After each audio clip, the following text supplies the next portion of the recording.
Nigerian labor markets. Mr. President, let me re-emphasize that on daily basis, these workers are recruited at the gate and fired at will.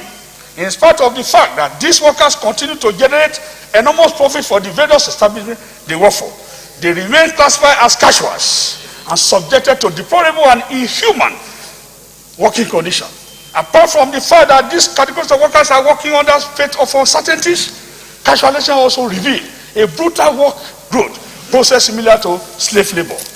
Mr. President, in banking and insurance industry, for instance, many young graduates, particularly female, are employed as marketers and given unrealistic customer deposit ceiling target running to millions.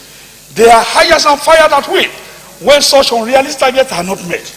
The female among them who are desperate in keeping their jobs turn to a harlotry and sex slavery, moving from one office to the other looking for invisible customers who had stores of fun to enable them meet their target. Mr. President, it is high time this evil and devilish act is stopped. Mr. President, let me again remind all the new colleagues in this shallow chamber the rigorous paths through many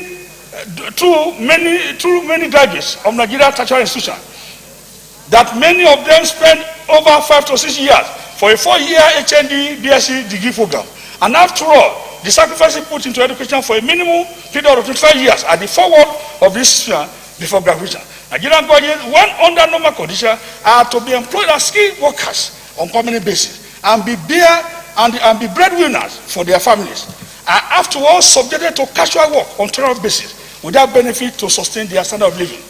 This bill, Mr. President, when passed into law, we put Nigerian graduates in their rightful place to add value to Nigerian economy in all ramifications.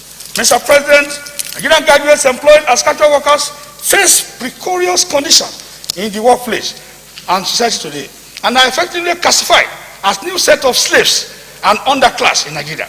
Casual workers is often temporary. Casual work is often temporary with uncertain wages, long hours, no job security.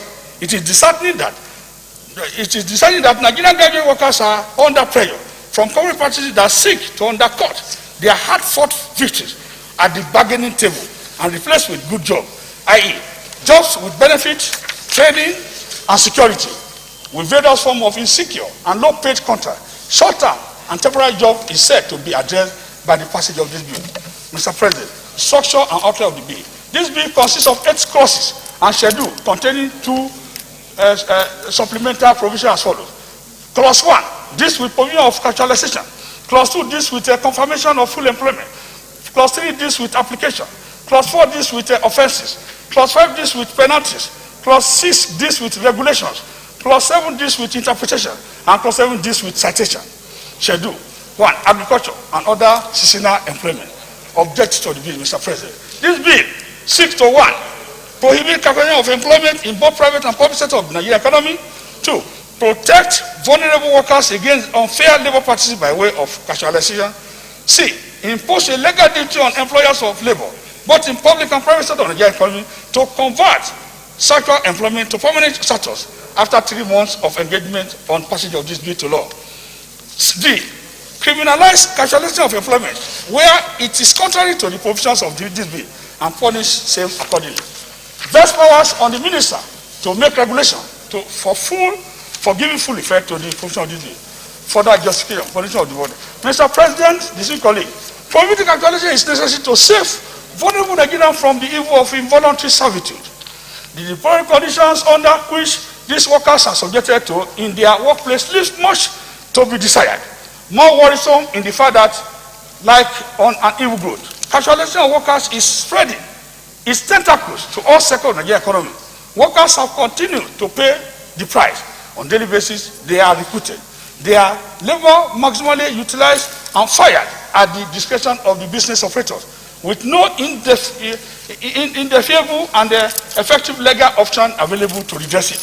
Mr. President, the passage of this bill will significantly increase the percentage of taxable adults within the system, thus increase the internal general revenue of the government, the federation, and all the state governments where they are resident.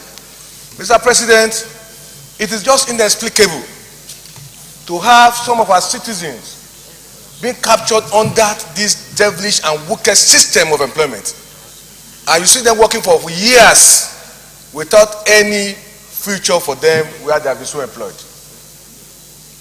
I want to commend my colleague for bringing this bill. And I'm not in doubt that all of us will support this bill.